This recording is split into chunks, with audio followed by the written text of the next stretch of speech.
let's talk about New Vision. So, around 1995 in the fall, I had one of those week-long seminars by one of my friends named Cliff Ash, and he came to do the seminar. He and his wife did it together, and they were on their way back home to Harrisburg, PA, on Saturday morning. So Cliff said that the Lord led him to come to my house. So he and Audrey, his wife, showed up at my house Saturday morning.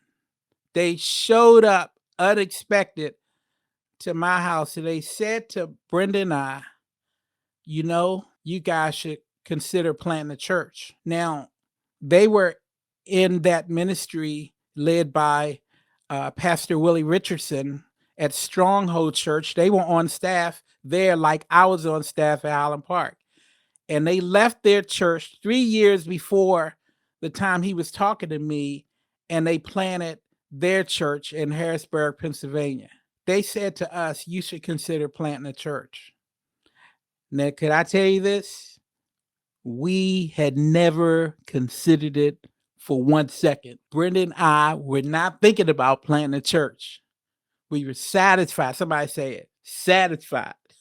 One more time. Satisfied with the church we had. They left there and went on back to Harrisburg. This was probably sometime around October of 95. By June of 96, we had another conversation on the phone. So we hadn't talked. And he asked me again, what did you feel about what I talked to you about? And I told him I was thinking about it. We've been thinking and praying over it. So he told me he has a ministry where he's somewhat prophetic at times. And he told me something. And what he told me happened to the T. And I'm not one of these weird guys and I just go and I believe anything. But I did have a lot of trust in Cliff Ash because of what he has shown me in the past. And so that thing happened. So by September, we talked again. So they visited us in October. We're now in June. And in September, he called me back. And he said, well, Ron, what do you think? And he said something to me. He said, if you wait for First Baptist Church of Highland Park to make a decision over you as to whether or not you'll be their next pastor, he says, if you don't get it, you're going to be hurt. And then if you go forth to plant a church, then you will be damaged goods. Let me just tell you this. I can't even tell you that if it was just him saying something to me, he's a person, he's human like any other rest of us. But I knew when he said that it was the Lord. He said, if you wait, because he says, I know you're waiting for the opportunity you might have to be the pastor of this church. And he said, but if you wait and you don't get it, he said, you'll be damaged goods. And let me tell you this, that day, that very day, I made a decision that I was going to not hear Cliff Ash's voice, but I heard the Lord and I said, yes. Now I'm thinking, man, I'm under full-time salary. And listen, it was in my 10th year. I had just the first of 96, I was vested. That means I got retirement. And I'm just saying, I'm in the sauce now. I'm been worked there 10 years. I'm going to get retirement. And here it is. I'm now led to leave the church. My God. But you know what? I felt the Lord was leading me. So when I talked to my pastor about it, Pastor James J. McCord, Dr. James J. McCord, His heart was totally open to everything he heard from me. And he and First Baptist Church of Highland Park came around me and boosted me a great deal so that I could plant New Vision Church. He said, "Give me three things." I said, "Well, I would like to talk to our people." This was in September. So in December, we had a big meeting. We probably had, uh, I don't know, we probably had somewhere over 100 people who came to a meeting where I could just simply share what God was doing. I said, is it possible for me to have my core meetings at the church? Starting in January of 96, I was able to have a meeting every week at the church with those people who were interested. It ended up, being somewhere around 40 people in all. And we met every week and we talked about the plan. I wrote out an entire plan and we talked about the plan. And one of the things in the plan was that this church would be different. We considered things that maybe weren't necessarily being done in churches, and everything that we did was prayerfully to be more effective to reach those generations that were a part of the time where we planted. And God blessed us in that endeavor. Highland Park went to the place where they had a service for me going away, appreciation service, and they gave me a tremendous offering. I don't know, it was probably like $10,000, $12,000. Not only did they do that, but they said, we'll pay the rest of your salary. Because I left in May of 96. They said, we'll pay half your salary for the rest of the year.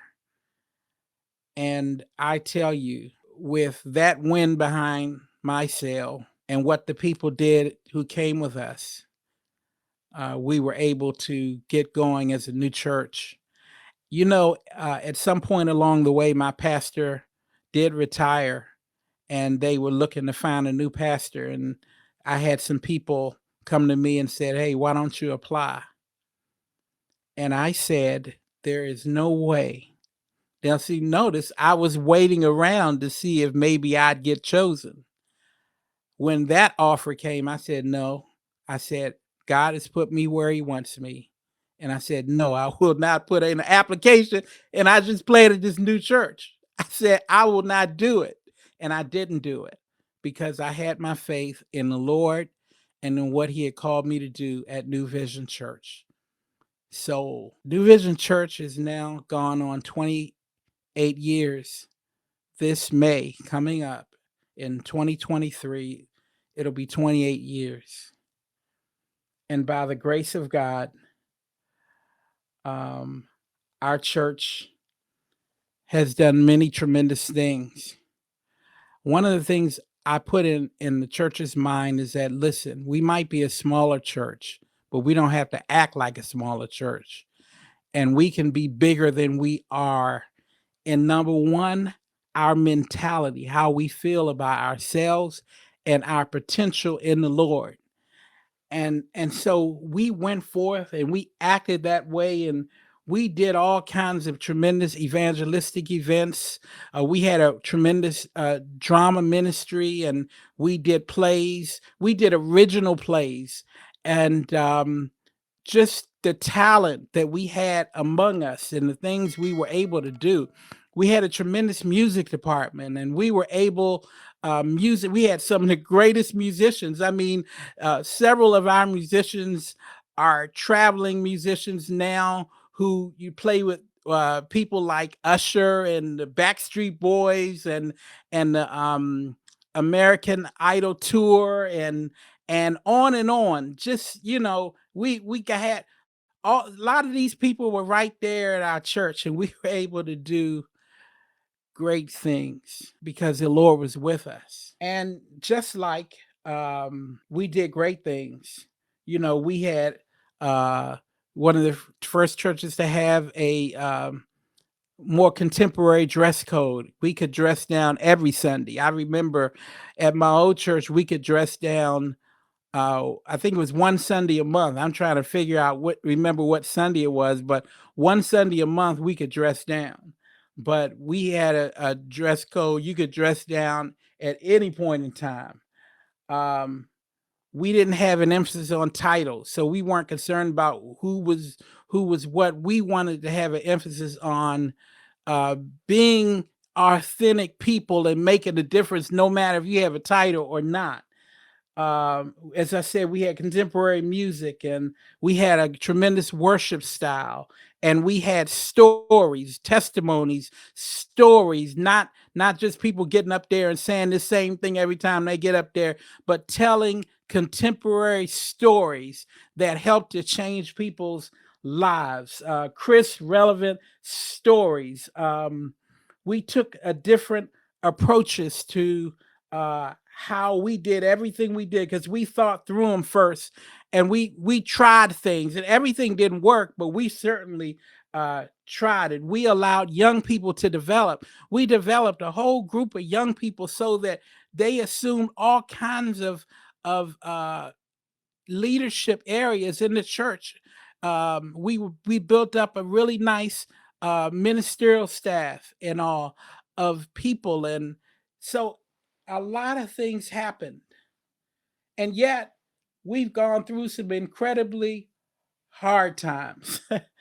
Because adversity is going to come no matter what you do. I said, I started out at Highland Park, and I, you know, had it good. I had that success, and then all of a sudden I hit a curve, and thank God that I made it around it. But we've had a third adversity.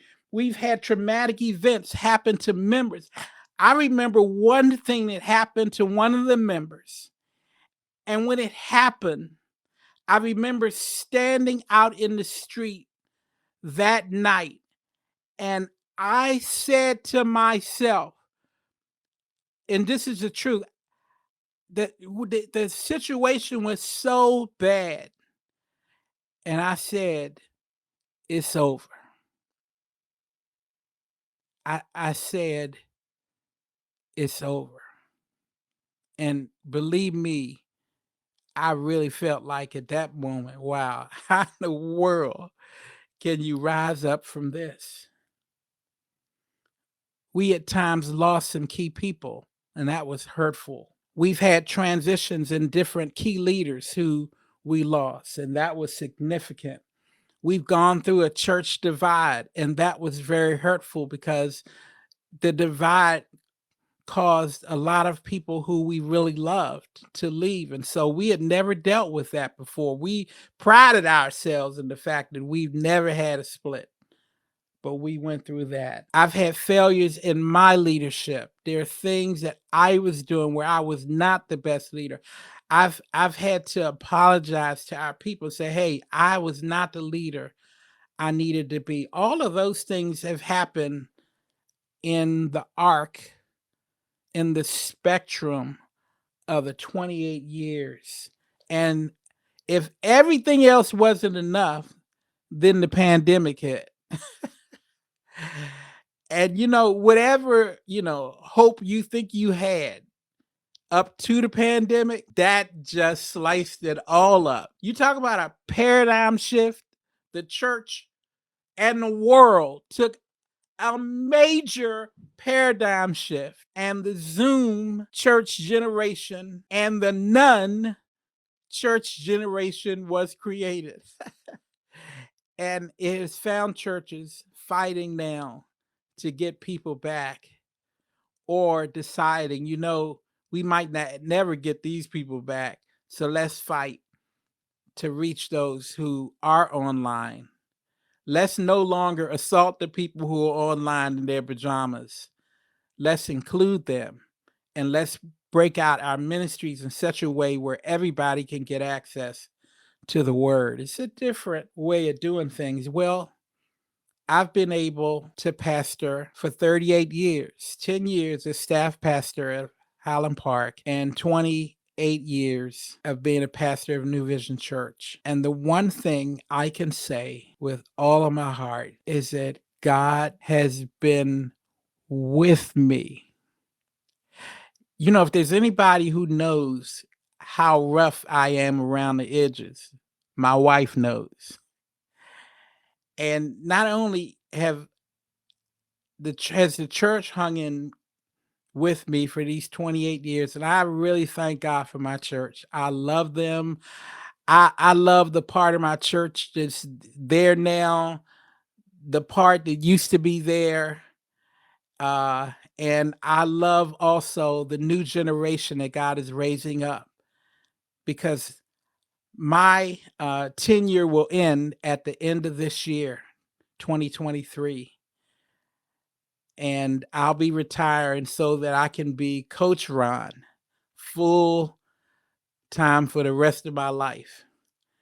And I don't plan to limit myself to coaching, but coaching will be one of the things I do. I'll be doing a whole lot of podcasting and YouTubing, and I want to speak what I've learned. You know, I want to thank you guys for listening to me. This trilogy message, Coach Ron's Change Connections trilogy.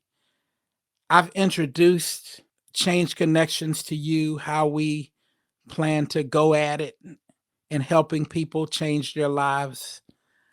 I've told you about my family background and what God did to show up for us when we seemed like there was no hope. And I also have talked to you about the highlights and the lowlights I have experienced in ministry. And I want to say, as I close out this time, I am grateful to God for taking my Ranji behind and working with me all these years. My hair used to be black. I used to weigh 170 pounds, but I'm still here.